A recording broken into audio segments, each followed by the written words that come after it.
কলিয়াবৰৰ ৰাজপথত বা পথত গাঁৱত ক'তো যাতে আমি ভিক্ষাৰী দেখিবলৈ নাপাওঁ, তেনে লোক পালে এই আঁচনিৰ অন্তৰ্ভুক্ত কৰি তেওঁলোকক আমি সংস্থাপন কৰিম।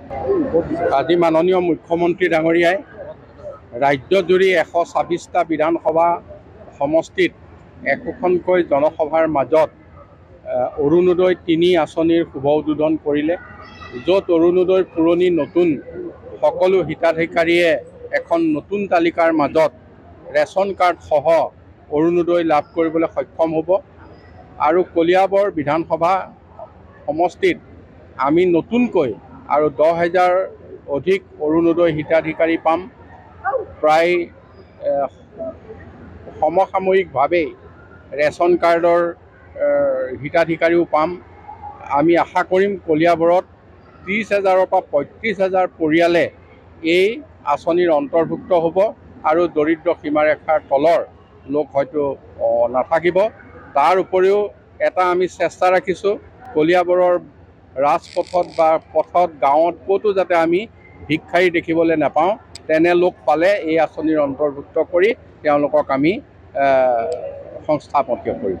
কলিয়াবৰৰ ৰাজপথত বা পথত গাঁৱত ক'তো যাতে আমি ভিক্ষাৰী দেখিবলৈ নাপাওঁ, তেনে লোক পালে এই আঁচনিৰ অন্তৰ্ভুক্ত কৰি তেওঁলোকক আমি সংস্থাপন কৰিম। আজি মাননীয় মুখ্যমন্ত্ৰী ডাঙৰীয়াই ৰাজ্যজুৰি 126টা বিধানসভা সমষ্টিত একোখনকৈ জনসভাৰ মাজত অৰুণোদয় ৩ আঁচনিৰ শুভ উদ্বোধন কৰিলে, য'ত অৰুণোদয়ৰ পুৰণি নতুন সকলো হিতাধিকাৰীয়ে এখন নতুন তালিকাৰ মাজত ৰেচন কাৰ্ড সহ অৰুণোদয় লাভ কৰিবলৈ সক্ষম হ'ব। আৰু কলিয়াবৰ বিধানসভা সমষ্টিত আমি নতুনকৈ আৰু 10,000 অধিক অৰুণোদয় হিতাধিকাৰী পাম। প্ৰায়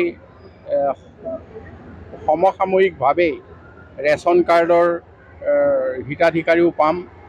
আমি আশা কৰিম কলিয়াবৰত 30,000-ৰ পৰা 35,000 পৰিয়ালে এই আঁচনিৰ অন্তৰ্ভুক্ত হ'ব আৰু দৰিদ্ৰ সীমাৰেখাৰ তলৰ লোক হয়তো নাথাকিব। তাৰ উপৰিও এটা আমি চেষ্টা ৰাখিছোঁ, কলিয়াবৰৰ ৰাজপথত বা পথত গাঁৱত ক'তো যাতে আমি ভিক্ষাৰী দেখিবলৈ নাপাওঁ, তেনে লোক পালে এই আঁচনিৰ অন্তৰ্ভুক্ত কৰি তেওঁলোকক আমি সংস্থাপন কৰিম। কলিয়াবৰৰ ৰাজপথত বা পথত গাঁৱত ক'তো যাতে আমি ভিক্ষাৰী দেখিবলৈ নাপাওঁ, তেনে লোক পালে এই আঁচনিৰ অন্তৰ্ভুক্ত কৰি তেওঁলোকক আমি সংস্থাপন কৰিম।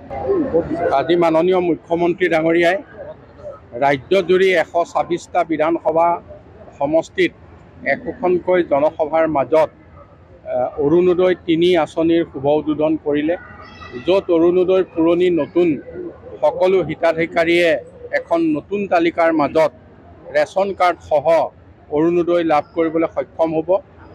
আৰু কলিয়াবৰ বিধানসভা সমষ্টিত আমি নতুনকৈ আৰু 10,000 অধিক অৰুণোদয় হিতাধিকাৰী পাম। প্ৰায়